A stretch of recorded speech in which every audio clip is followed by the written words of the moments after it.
Selamat datang di channel YouTube Fernando De Caprio. Channel yang bahas politik dan hukum. Channel tempat berkumpulnya orang pintar. Kata orang bijak, orang pintar ketemu dengan orang pintar. Orang pintar tidak akan ketemu dengan orang bebal.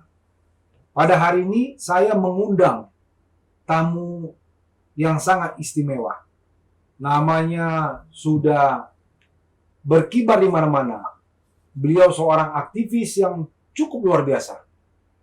Saya tahu beliau seorang yang idealis. Saya sangat mengidolakan beliau dari idealismenya. Saya mencontoh gaya hidup beliau, bagaimana memposisikan diri sebagai lawyer yang mempunyai kredibilitas tinggi. Saya hari ini mengundang beliau untuk berkenan membahas bagaimana kasus Brigadir J. Saya dan beliau sama-sama dalam satu tim yang namanya TAMPA, Tim Advokat Pembela Kebenaran dan Keadilan, Penegakan Hukum dan Keadilan. Saya mengikut beliau karena saya mau banyak belajar bagaimana sih mengadvokasi masyarakat, bagaimana keadilan ini benar-benar didapatkan bagi semua masyarakat. Sehingga ketika pertama sekali tim ini dibentuk, tampak dibentuk di sekretariat, saya pada saat itu dipanggil oleh senior saya, Sandi Situngkir. Saya berkenan datang dan saya melihat dan ketemu dengan senior saya ini. Makanya akhirnya saya bilang sama senior saya, Sandi Situngkir, saya mau bergabung dalam tim ini. Karena saya lihat dalam tim ini orang-orang yang mempunyai kredibilitas tinggi. Jadi hari ini saya mengundang beliau untuk membahas bagaimana tanpa memposisikan menjadi advokat yang mengontrol kekuasaan, mewakili seluruh rakyat Indonesia. Tanpa berdiri untuk memposisikan bagaimana sebenarnya penegakan hukum itu. Kami tidak mewakili keluarga, tapi kami mewakili seluruh rakyat Indonesia. Legal standing kami adalah legal standing yang mewakili kepentingan rakyat bagaimana sebenarnya hukum itu ditegakkan. Indonesia sebagai negara yang berdasarkan hukum Rechtsstaat, the rule of law, bukan the rule by law or the rule by man.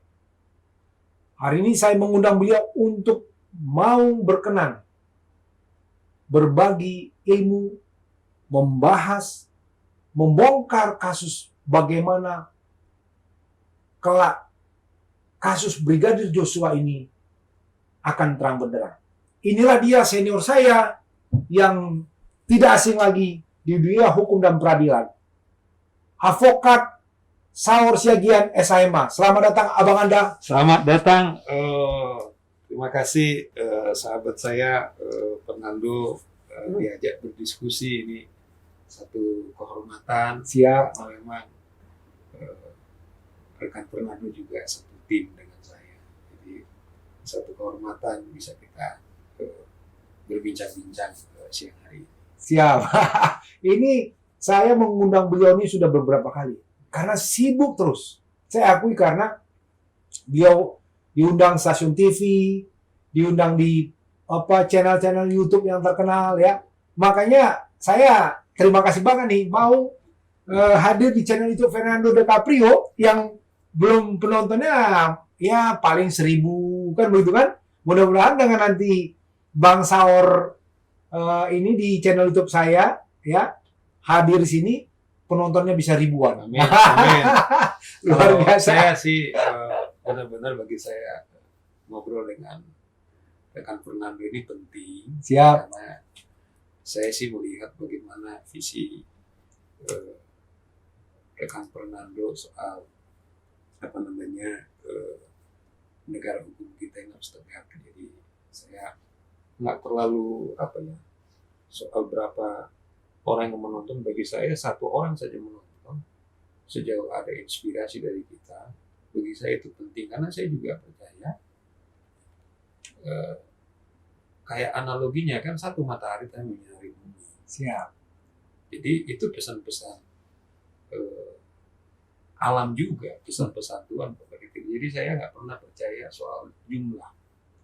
Misalnya kalau di tim lah, saya tahu nggak semua orang yang di tim itu misalnya punya komitmen yang sama. Tapi kadang-kadang hukum Pareto, kalaupun 20% itu udah hebat. Tetapi saya percaya kalau satu orang yang punya komitmen dibandingkan 100 juga cuma banyak kepala, kenapa? Nah, jadi saya pikir isi rekan Fernando dialog kita ini beberapa orang penonton, saya pikir itu nggak terlalu signifikan fundamental, tapi saya seperti satu hal. Kalau Gandhi kan mengatakan pencapaian 1000 itu dimulai langkah pertama. Oke, jadi kalaupun kita di langkah pertama, di langkah kedua, sejauh langkah-langkah kita benar, saya percaya betul itu matter of time saja. Saya sangat percaya hukum-hukum seperti itu gitu. Luar biasa. Jadi kalau Bang Saur ini menjawab sesuatu itu pasti dia menganalogikan sesuatu gitu. Jadi ini kalau di ilmu komunikasi dia ada komunikasi, ilmu berkomunikasi yang membuat orang akan bertanya-tanya kemana arah pembicaraan beliau. Luar biasa.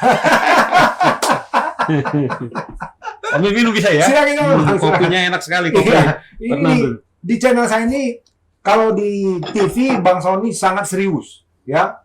Tapi kalau di channel saya karena dia tahu, ini teman saya, kita sambil berbincang serius, ada candanya, nanti dibarengi dengan tawa gitu Bang. Ya, oke, sip. Ya, Bang, kita ini mau bahas bagaimana kasus Brigadir Joshua, Bang ya. Iya. Sekarang ini sudah kesana kemari, ya kan, sudah ditetapkan tersangka, ada beberapa, bahkan ada 31 orang sudah dikandangi, Bang ya. 36 ya, dikandangi oleh Mabes Polri. Iya. Ini semua ada kaitannya dengan peristiwa pembunuhan ya. Iya. Pembunuhan Bang ya, Betul.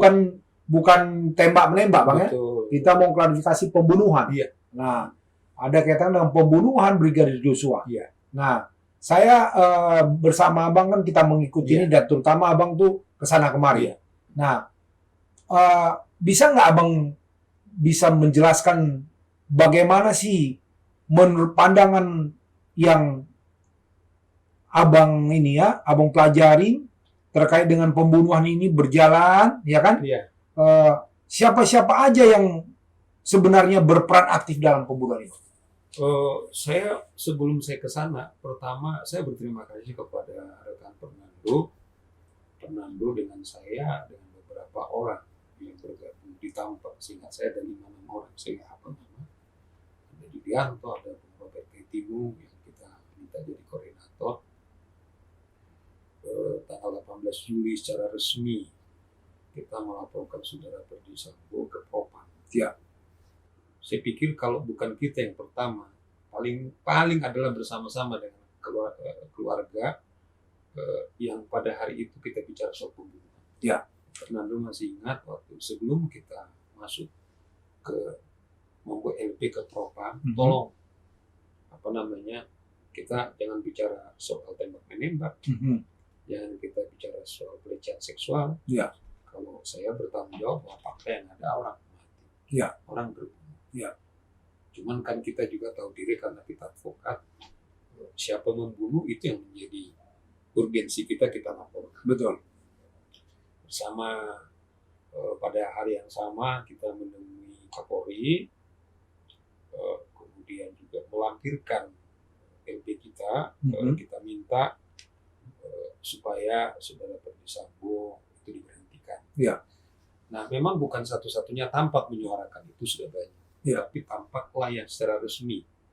Saya masih ingat, saya kalau tidak salah Bung Fernando buat di salah satu YouTube setelah kita, kemudian Kapolri kemudian mengumumkan. Betul. Saya pikir itu nggak bisa terbantahkan. Ya. Tapi apakah suara-suara yang lain memang ada? Itu DW menyuarakan seperti itu. Ya. Ada beberapa Komisi 3 juga menyuarakan seperti itu. Tapi mungkin saja Kapolri punya pertimbangan tersendiri barangkali mengapa di jam yang di hari yang sama hitungan 4-5 jam kan? Betul, ketika itu kita jam 2, Iya. kita kira jam 6 dia siap Betul. menonaktif langsung. Ya.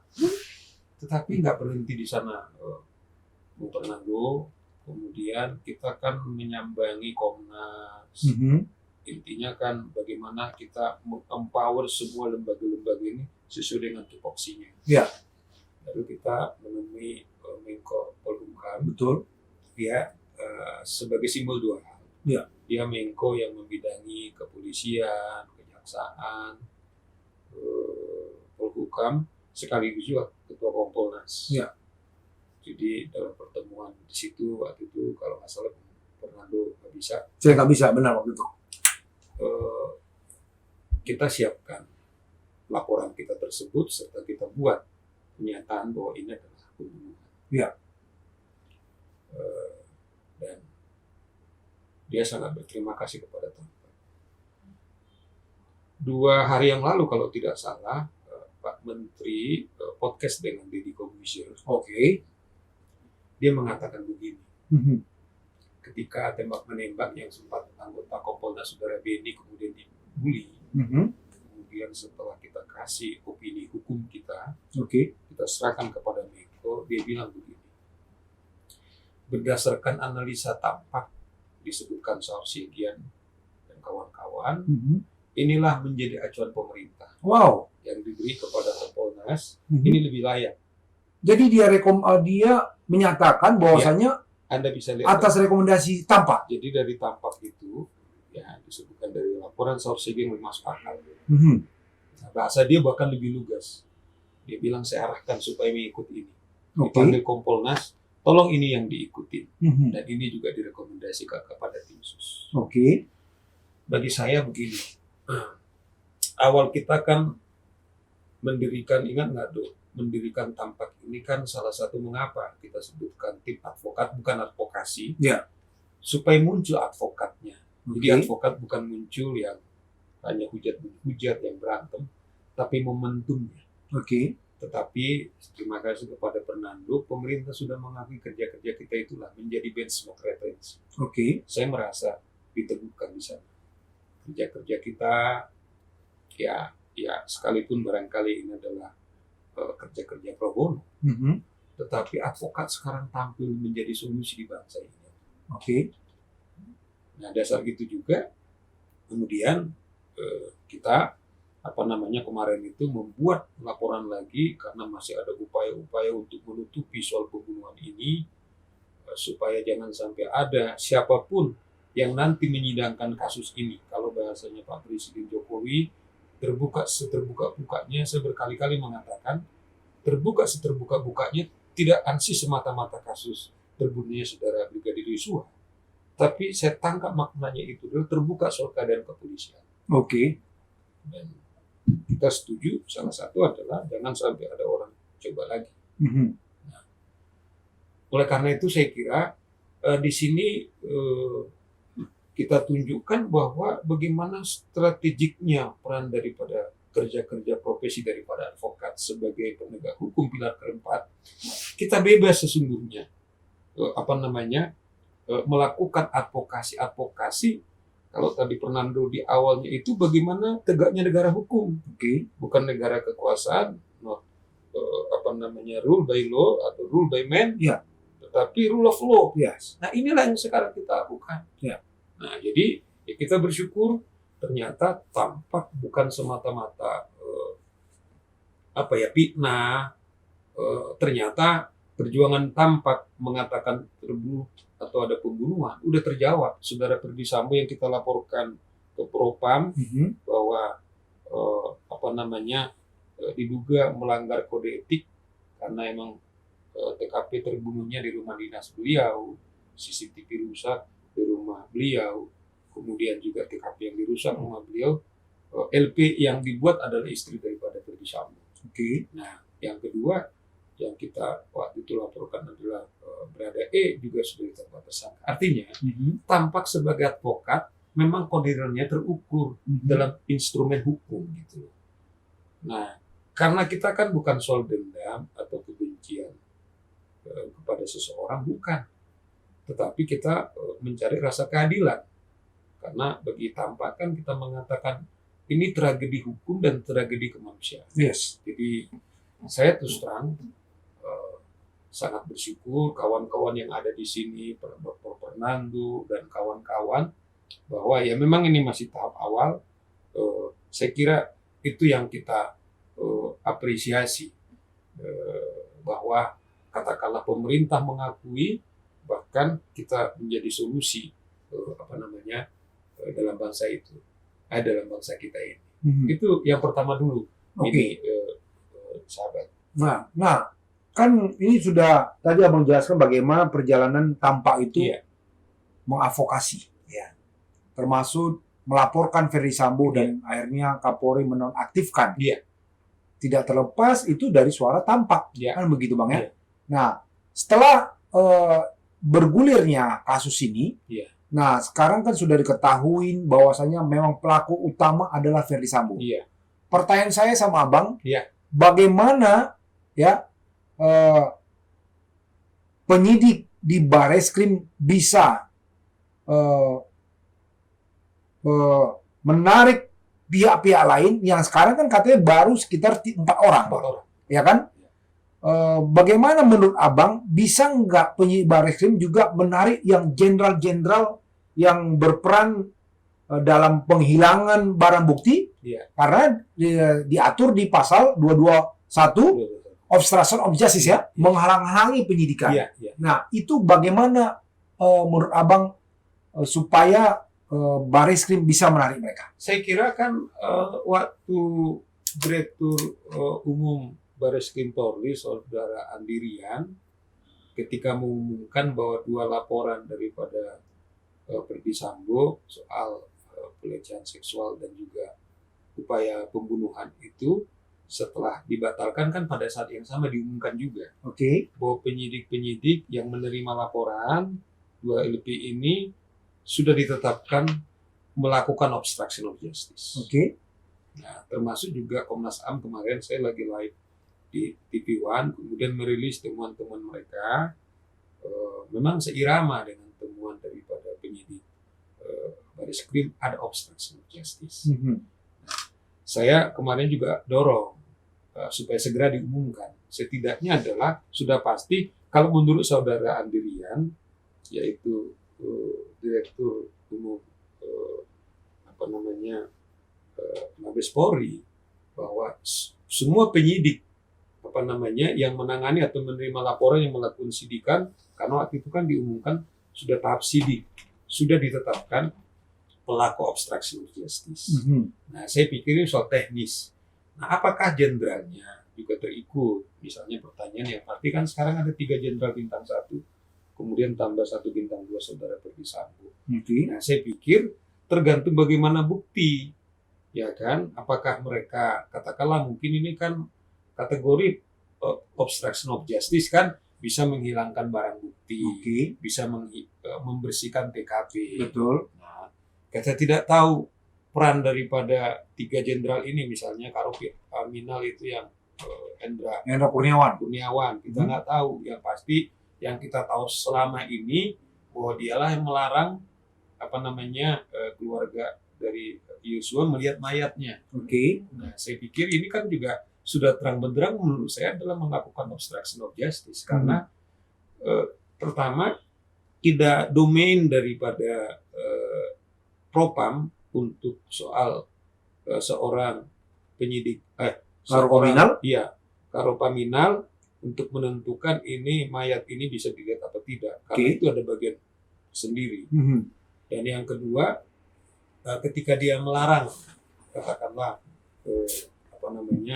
keluarga melihat mayat daripada keluarga, jelas itu juga sudah pelanggaran. Artinya ada upaya-upaya menutupi. Maksud saya begini, apa dasarnya Saudara Hendra kemudian meminta misalnya keluarga tidak bisa melihat? Berarti ada yang ditutup-tutupi kan? Nah, ini saya potong loh Bang. Saya potong nih. Ini saya menarik apa yang kata Abang tadi itu, bahwasanya saudara Hendra Kurniawan kan melarang. Ya. Sementara ini saya mau ngapakan terkait dengan obstruction of justice itu, Bang. Ya. Sementara yang sepengetahuan saya itu kalau paminal itu tidak berhubungan kepada masyarakat. Iya. Dia intern. Iya. Kenapa dia ikut mengantarkan itu? Iya. Dan dia mengintimidasi. Iya.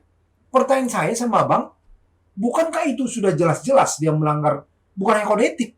Obstruction of justice itu seperti kata Abang jelaskan tadi ya, menghilangkan atau membersihkan TKP, Iya. kan begitu. Nah, kenapa harus Barreskrim kayaknya susah banget gitu Nah, untuk jadi, menetapkan nih orang jadi tersangka? sebenarnya persis yang dilakukan oleh Tampak.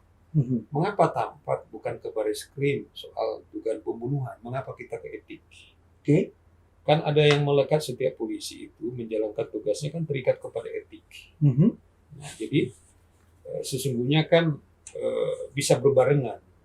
Artinya etiknya seperti janji tim sus, etik inline dengan itu kalau memang ada pelanggaran kode etik tetapi berpotensi untuk pidana akan diserahkan kepada tim sus. Nah, kalau saya sih melihat misalnya katakanlah yang kita sebut tadi Hendra, menurut saya sudah terang benderang bahwa katakanlah ketika ada satu terjadi pembunuhan yang sebenarnya bukan ranah daripada propam, tapi itu ranah daripada penyidik. Kemudian katakanlah dengan mayat tidak bisa dilihat, berarti kan ditutup-tutupin. Iya. Artinya kan itu bukan ranahnya dia. Iya. Berarti kan dia bisa bagian daripada peristiwa ini. Iya. Kita tidak tahu apakah dia juga bagian daripada perencanaan pembunuhan. Oke. Bagi saya belum tentu kita bisa katakan tidak atau bisa kita katakan ya. Ya. Tergantung pengembangan yang ada kan sekarang. Katakanlah baru yang 4 ini, di mana kalau yang informasi diberikan oleh Mabes ke kita bahwa yang menembak berada E, kemudian saudara Ferdy Sambo kemudian menembak dinding. Yang lain kan menyaksikan, yaitu RR, Kumat sama istrinya Ferdy Sambo. Nah, status Ferdy Sambo ini yang saya ngomong kemarin di TV One sebagai apa sekarang? Ya. Karena dia ada di tempat yang 4-nya sudah jelas tersangka perencanaan pembunuhan, kemudian dengan pembunuhan. Nah, statusnya dia ini seperti apa? Bukan kemarin udah 340 Bang? Perencanaan pembunuhan dia? Edarnya dia? Sampai sekarang istrinya maksud saya kan istrinya. Istrinya. Kan ya, Oke. Kalau Ferdy Sambo kan 340 ya. Tapi kan menurut Kabar Reskrim di tempat waktu terjadi eksekusi pembunuhan itu ada 5 orang. Ya. Yaitu saudara Ferdy Sambo, ada E, RR, sama dengan supirnya itu si siapa namanya,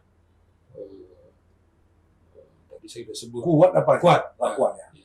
Nah, jadi tapi istrinya sekarang kan belum ditetapkan sebagai apa? Iya. Ya toh, nah, begitu juga soal jenderal-jenderal yang lain. Nah, misalnya yang sekarang kita tahu peran-peran, kan kita juga sebagai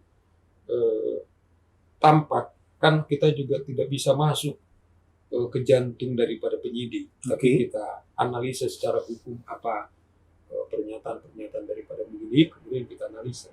Tapi kalau pertanyaan saya sih, ya yang kita lihat sendiri di di pemberitaan, nggak bisa mereka lepas dari dari pelanggaran hukum yang sangat berat. Nah, kan ada Karo Paminal yang sebenarnya bukan bidangnya dijumpai ini, ya kan Bang? Ada juga Warprof ya, Karo Prof. Jadi bagaimana menurut Abang supaya Kabar Reskrim ini berani gitu loh menelisik ke mereka, karena ini sudah berjalan udah seminggu lebih nih, 2 minggu bahkan Bang ya. Tapi yang kayaknya jenderal yang 3 nih masih belum Udah apa nih Bang? Gimana? Mungkin saran Abang sama Kalau Kabar menurut saya kan jantungnya itu kan di Perdisambu Bintang 2, Oke. bukan di Propam. Saya bilang puncak yang jabatan tertinggi polisinya polisi. Oke. Gitu. Kalau pertanyaan Bung Fernando misalnya apakah tim sus atau katakanlah penyidik Barreskrim berani? Menurut saya berani. Tetapi juga kita harus tetap juga ikut mengawasi. Tapi saya cukup optimis karena yang paling berat dulu kan bagaimana statusnya saudara Ferdy Sambo. Oke. Nah, saya pikir kita kan juga nggak dalam konteks mendorong-dorong seseorang segera ditetapkan tersangka supaya fenomenal misalnya jenderal-jenderal, nggak juga. Ya. Tetapi misalnya yang kita analisa soal Hendra itu kan jelas dia yang melarang. Ya. Ya, itu bukan penyidik. Terus kemudian kok ditutup-tutupi seperti itu, ya, menurut saya itu ya sudah obstruction of justice. Ya. Nah, makanya tampak kan kita mendorong ke polisi. Ketika tim sus ini jalan kan saya berkali-kali mengatakan bahwa tim sus ini sekarang mengembalikan martabat kepolisian. Oke. Nah, saya pikir kita dorong polisi tidak boleh lagi kembali yang dulu operasi gelap sesempurna yang kita bilang operasi yang dilakukan oleh Kapolri Jakarta Selatan yang sebelumnya. Nah, saya pikir karena tim sus ditantang untuk seterbuka-bukanya, kemudian kalau bahasa presiden itu seterang benderangnya, ya kita minta juga tim sus tidak boleh lagi pila-pila. Ini kesempatan ya memang kalau memang ada unsur pidana setelah etik, ya segera diproses, segera diumumkan supaya publik juga jangan bertanya-tanya, karena memang saya setuju momentum waktu penting. Ya. Karena apa? Jangan juga nanti publik nggak percaya lagi, membangun paradigma ini kan butuh waktu. Nah, tetapi kita ketika saudara Ferdy Sambo sudah ditetapkan jadi tersangka, saya percaya ini akan serius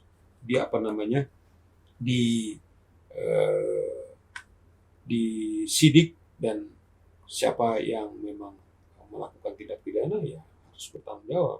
Kalau saya lihat publik ini banyak yang bersilang mengatakan, Iya. Ini polisi sekarang mau buying time. Mau Buying time. Nah, makanya beberapa teman-teman di Facebook saya itu berharap besar pada Tampak untuk bisa mengawal. Mereka mengatakan begini, kami berdua buat tim Tampak yang tanpa letih mengeluarkan biaya yang cukup besar mau mengawal kasus ini. Nah, pertanyaan saya sama Bang, apakah opini di masyarakat tersebut bahwasanya, karena tadi terkait yang jenderal ini belum apa, kita juga tidak memaksakan atau seperti kata Bang untuk yang jenderalnya harus segera kan tidak begitu Bang. Betul. Tapi di masyarakat ini sudah bersilang statement kayak polisi ini buying time. Seperti apa kekuatan juga tim Tampak mengawal ini? Gimana menurut Abang? Saya pikir memang di sisi lain itu juga satu apresiasi ke kita, pada saat yang sama juga tantangan kepada Tampak. Tapi kawan-kawan di luar kita juga kan kita harus hand in hand bergandengan tangan. Oke. Nah, makanya terakhir kan apa yang kita lakukan sebelum kita sama-sama bersama dengan masyarakat besok merayakan 17 kemarin, kita melaporkan dugaan penyuapan yang dilakukan di LPSK. Propam pada LPSK. Sebenarnya seperti saya katakan bahwa ini entry point bahwa ada uang berseliweran di kasus Ferdy Sambo. Sesungguhnya itu pesan juga kepada siapa, termasuk dari penyidik, jangan main-main. Ya, jangan main-main. Karena diduga kan sangat banyak uang berseliweran. Misalnya itu yang saya bilang, ada pemberian 2 amplop yang isinya cukup tebal, sampai dibilang 1 sentimeter tuh. Sampai dia kaget, kita nggak tahu. Kemudian juga janji 2 miliar, yaitu 1 miliar kepada Brada E, kemudian sama Kuat sama RR, ya kan? Masing-masing 500 juta. 500 juta. Oke. Saya tidak tahu yaitu seperti kita bilang waktu di KPK, penasihatnya Kapolri Pak yang dimintain bantuan untuk mendraft skenario Oke. yang soal cerita-cerita tembak menembak, ada pelecehan seksual. Apakah dia juga seperti apa yang dialami oleh LPSK, sebenarnya dikasih tapi dia terima, Oke. atau sebaliknya tidak ada. Nah, belum lagi waktu peristiwa di Dewan Pers kan, di mana pernah Dewan Pers meminta supaya semua wartawan hanya bisa membuat berita dari institusi resmi, dalam hal ini Polri. Sempat mereka ribut di sana. Oke. Karena mereka kan pengacaranya itu kan menyambangi semua lembaga-lembaga. Kita tidak tahu apakah terjadi yang di LPSK. Makanya kita bilang kepada KPK bahwa tolong ini diselidiki secara serius. Kalaupun kita resmi, katakanlah ada dugaan penyuapan kepada LPSK, maksudnya juga supaya mengembangkan ini. Belum lagi apa yang dikatakan oleh IPW, yaitu Indonesia Police Watch, bahwa diduga juga duit mengalir ke DPR juga. Wow. Nah, kita kalau ini segera nggak disidik, ini kan bisa juga jadi mengganggu kerja-kerja penyidik. Ya, saya ya. bersyukur, saya lihat beberapa berita KPK telah merespon, mereka akan serius Laporan tampak juga. laporin tampak itu. Nah. Nah, jadi maksud saya gini, pesan tampak sesungguhnya adalah jangan ada coba-coba untuk masih bermain-main. Oke. Kalau bahasa saya, jangan juga orang masih mampu mengambil keuntungan bahkan melanggar hukum. Itu yang saya bilang.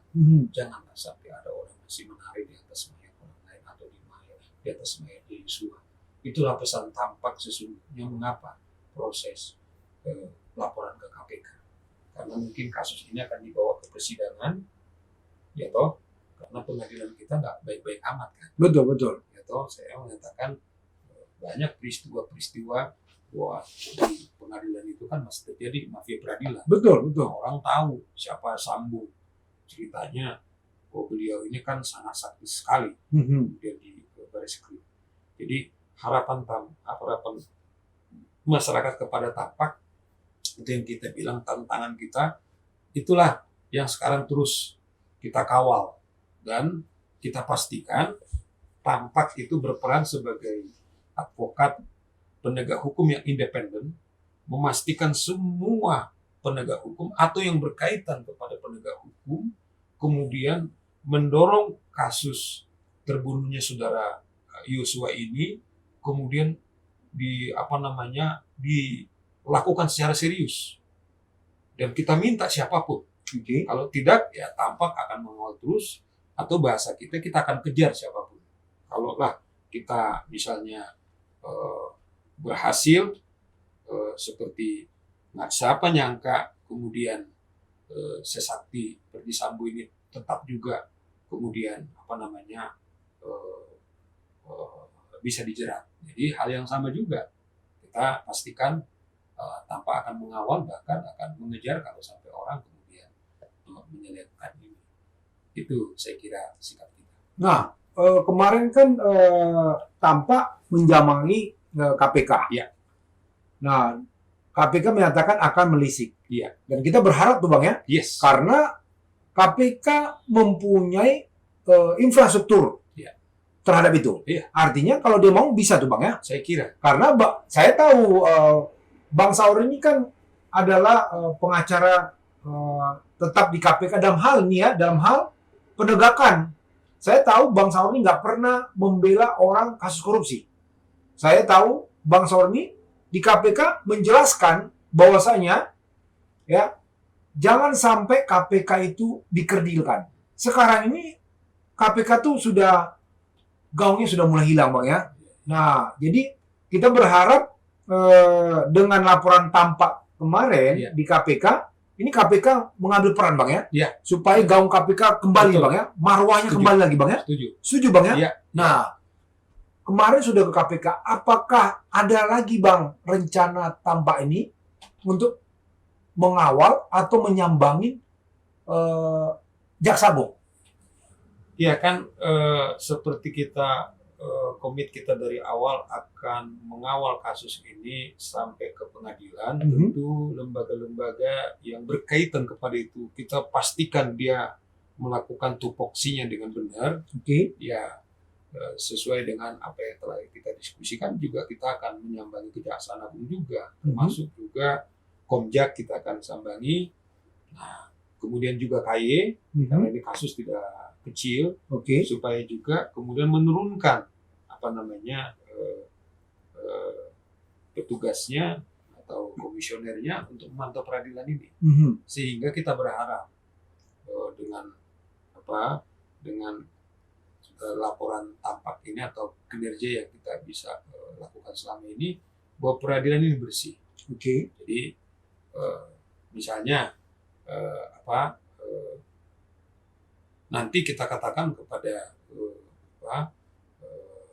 pengadilan supaya memilih juga hakim-hakim yang kredibel. Bukan kita juga mungkin perlu juga diskusikan menemui Mahkamah Agung supaya memastikan nanti hakim-hakim yang ditempatkan untuk menyidangkan ini adalah hakim yang betul-betul taat kepada setia janjinya dia sebagai hakim untuk betul-betul memimpin persidangan ini, tidak boleh diintervensi siapapun.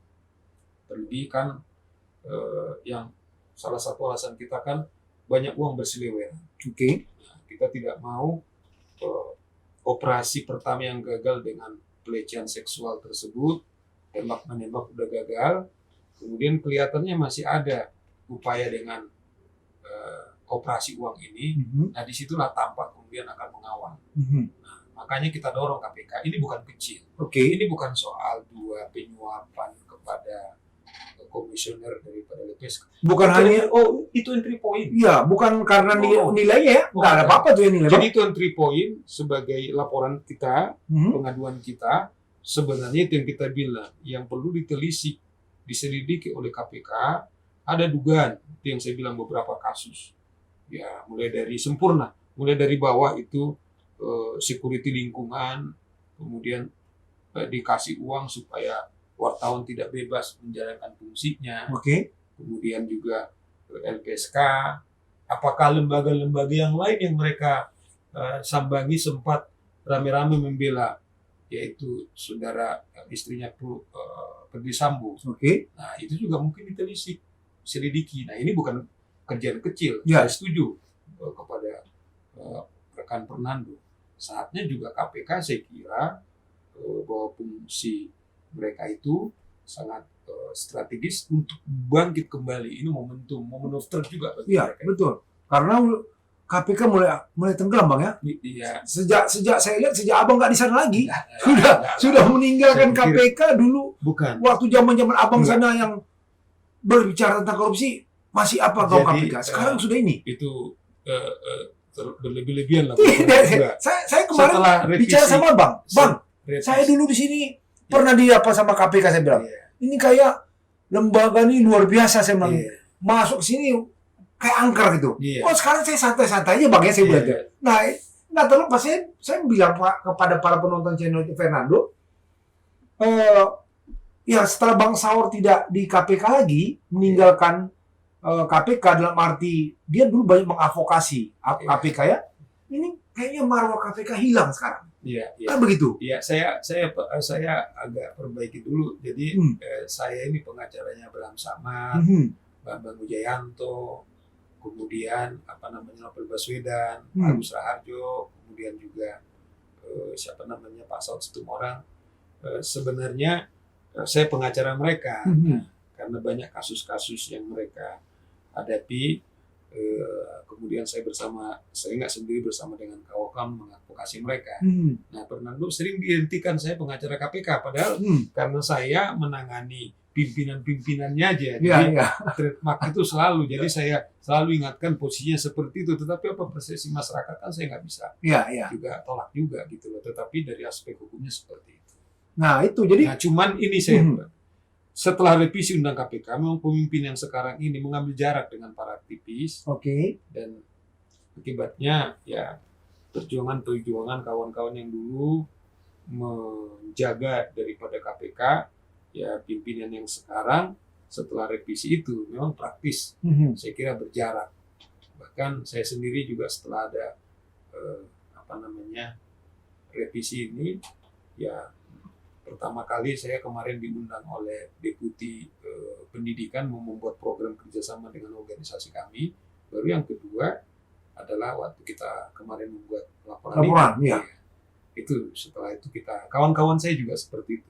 Bahkan kawan-kawan di kelompok pun mengatakan ya sudah pro dan kontra apakah KPK dibubarkan atau tidak. Sudah ada juga suara-suara dari teman-teman juga seperti itu. Karena nggak ada lagi gaung ya. Jadi saya pikir tantangan juga kepada kawan-kawan KPK. Jadi ini memang fakta sosiologis. Iya. Sudah banyak pro dan kontra, termasuk dulu kawan-kawan saya yang betul-betul pasang badan. Tapi banyak juga di antara mereka kayaknya hopeless. Ya udah kalau sudah bubar mau bilang apa gitu. Jadi tapi kan kita harus proporsional. Seperti kawan-kawan. Biar bagaimanapun kan lembaga ini masih ada. Betul. Saya pikir kita harus empower mereka kepada kitoh mereka. Nah makanya kepemimpinan jadi penting. Ya toh? Jadi seorang pemimpin itu sebenarnya sangat menentukan bagaimana warna hukum kita, bukan bagaimana warna peraturan perundang-undangan. Saya selalu mengatakan itu huruf mati saja. Yang menghidupkan sesungguhnya pasal-pasal itu adalah orang yang membaca dan menerjemahkan. KPK kan ada komisioner yang diduga melakukan korupsi, kemudian harus ya bahasanya mengundurkan diri baru zaman periode ini kan. Iya, baru ini. Itu karena apa nonton itu Formula One. Bukan apa balap yang di apa tuh? Lombok ya? Yang di Lombok. Iya. Ya itu memang sedih. Jadi memang sangat sejarah kepercayaan publik kepada KPK yang paling buruk adalah saat ini, bahkan jauh di bawah kejaksaan. Pernah sejarahnya bahwa kepolisian itu belum pernah sejarahnya. Biasanya mereka leading ya, leading paling dipercaya. Nomor 1 biasanya, nomor 2 TNI. Nggak pernah mereka sebelum periode yang kepemimpinan Saudara Firly Bahuri ini. Ya, jadi itu yang tadi sudah disampaikan Bang Saur. Jadi kita berharap kepada KPK untuk segera menelisik, termasuk mungkin wartawan ya Bang ya, yang mendapatkan itu ya. Dewan Pers itu ya. Harus ditelisik juga tuh ya. Semua. Pihak-pihak yang ini ya, supaya ini benar-benar terang benderang lah. Kita nggak tahu. Uangnya kemana nih ya? Uangnya kemana ini? Iya. Atau uang ini ada apa enggak? Ada apa enggak itu ya? Supaya kalau memang nggak ada, dia harus bersihkan nama di itu ya. Betul. Begitu Bang ya. Iya. Jadi dari channel itu Fernando DiCaprio ya tadi seperti yang disampaikan Bang Saur, ya kita berharap kepada KPK untuk segera bertindak ya, bukan hanya membuat statement di media, mau menelisik apa yang sudah dilaporkan oleh Tampak. Tapi kami berharap ini segeralah melakukan tindakan, ya action, bukan hanya sekedar statement. Ya, jadi Bang, kita sebenarnya dibatasi produser Bang. Kita dibatasi produser, ya kan? Saya mau menggali sama Bang Saur ini pengen dalam, tapi waktu kita ditentukan sama produser. Karena kami membahasnya santai, tapi mendalam. Bukan seperti kalau Bang Saur di TV, wah dia keras, tang gitu.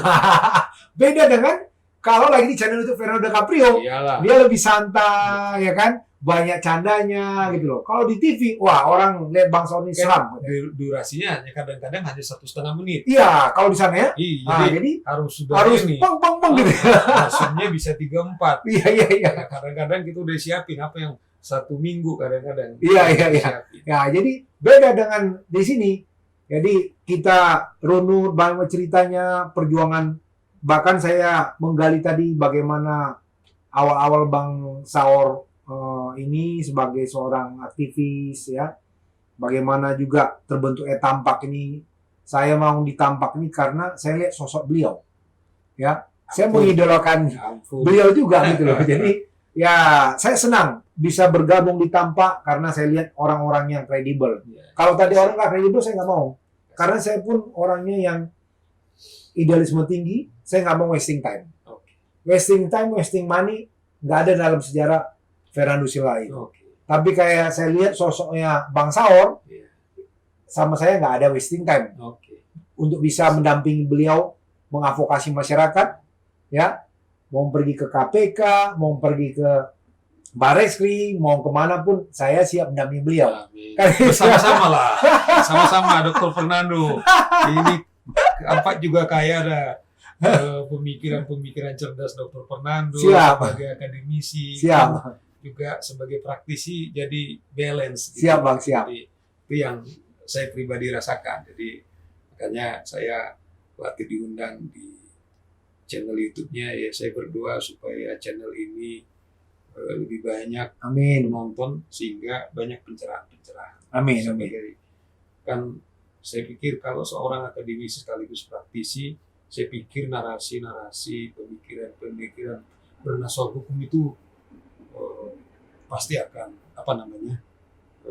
bisa dipertanggungjawabkan. Jadi seimbang antara teori dan praktek. Siap, siap. Bang, kemarin tuh supaya penonton channel itu Fernando Caprio juga tahu gitu bahwasanya langkah-langkah tampak itu terstruktur, Bang, ya. Iya, iya. Jadi di luar sana pun ada tim-tim yang mengikuti gaya tampak. Kita sih mendukung saya, Bang, ya. Iya. Kita tidak melarang bahwasanya semua itu ada organisasi-organisasi yang mau mengadvokasi, yang senang untuk mengawal kasus ini. Iya. Kita dukung, Bang, ya. Betul. Nah, supaya tapi di luar sana tahu bahwasanya kerja-kerja tim tampak itu jelas tuh. Iya. Gimana menurut Abang? Mungkin supaya penonton kita Iya. tahu ada langkah yang mungkin tim tampak lakukan untuk terkait dengan undang-undang kepolisian, karena dikatakan sekarang kan kepolisian ini sudah super body nih, tidak tersentuh. Iya. Gimana, Bang? Kalau menurut saya memang ada sesuatu masalah di dalam kepolisian. Jadi saya kira momentum peristiwa terbunuhnya saudara Yosua ini juga kita pikir untuk membuat atau mereformasi polisi lah. Oke. Kalau menurut saya reformasi pertama, polisi waktu itu bisa mereka lepas dari tentara. Saya pikir memang sekarang ini dengan peristiwanya Verdi Sambo, coba bayangkan seorang Verdi Sambo yang kita lihat di polisi itu yang menonjol apa yang dibilang Fernando, rule by man. Iya. Rule by komandan. Rule by law, rule by man. Iya. Ah. Jadi ya kita lihat karena Verdi Sambo Kadipropam, semua penyidikan nggak berfungsi. Tapi apa maunya Verdi Sambo, sehingga ada 36 ini yang diduga pelanggaran etik atau kemungkinan juga akan berpotensi untuk melakukan pidana karena tidak terjadi rule of law. Nah, kita akan tampak sedang serius mengembalikan polisi sebagai penegak hukum, bukan pengabdi kepada pimpinannya, bukan penghamba kepada pimpinannya. Nah, oleh karena itu tampak akan melakukan upaya-upaya advokasi. Sedang saya kira salah satu Bung Fernando juga meneliti apa di undang-undang itu yang perlu kita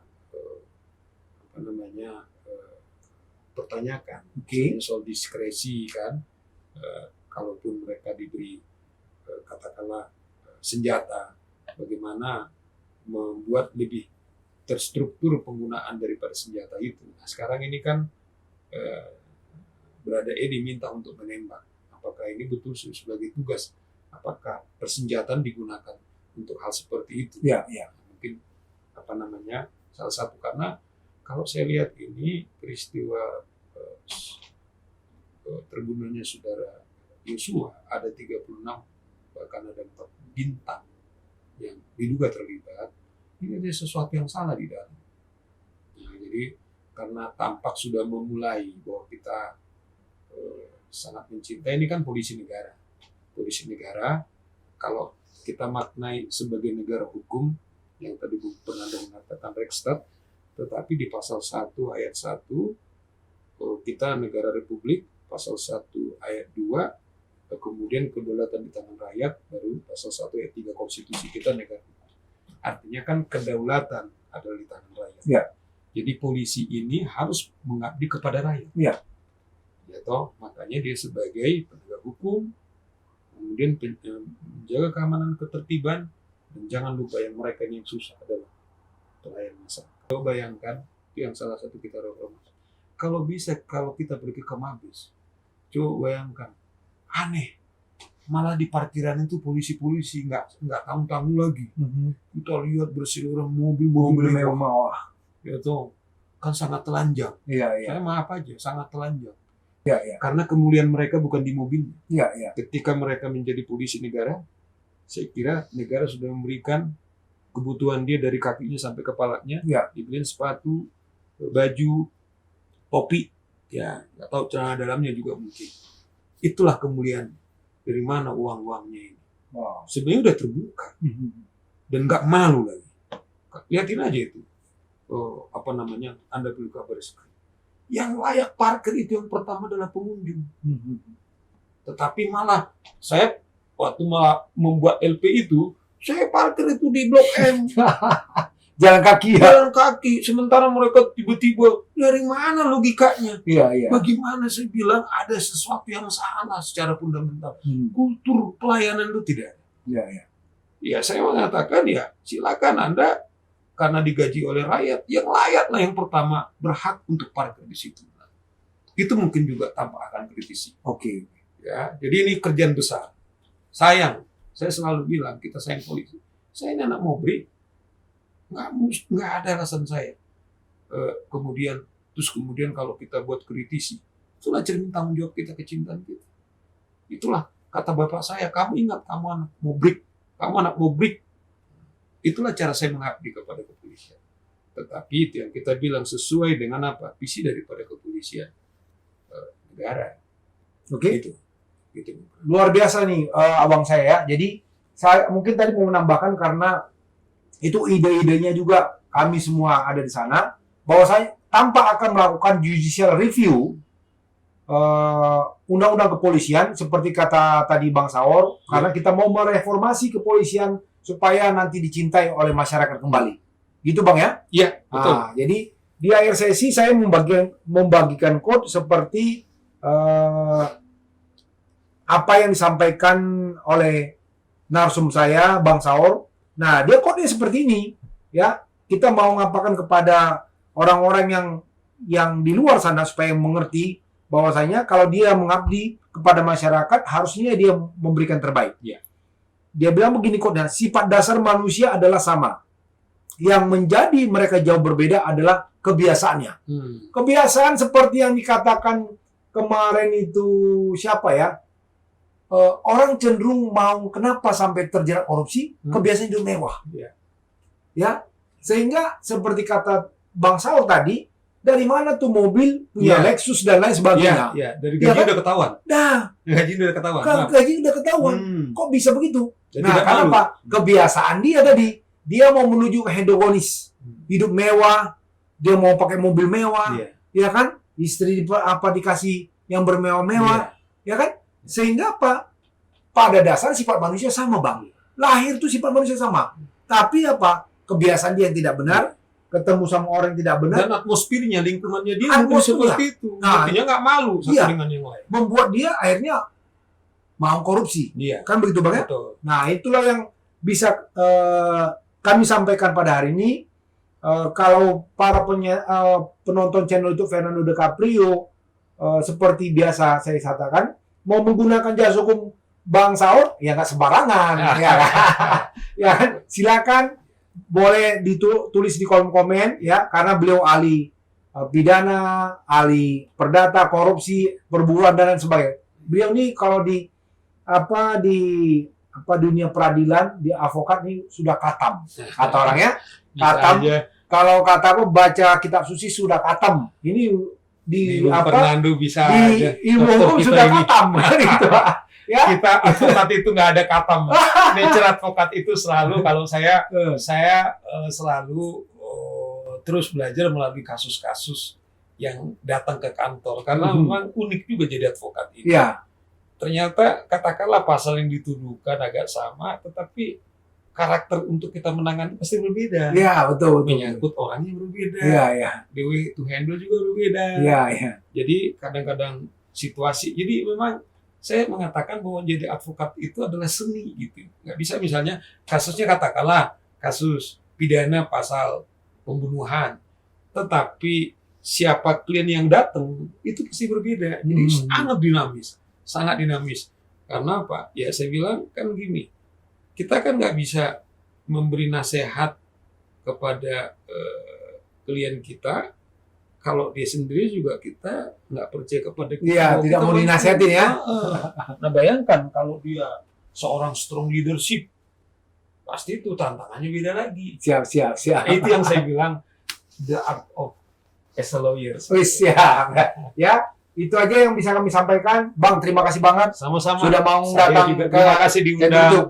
Iya, saya juga terima kasih diundang untuk berbincang-bincang hari ini. Oke, Bang. Thank you, Bang. Oke. Tos kita, Bang. Oke.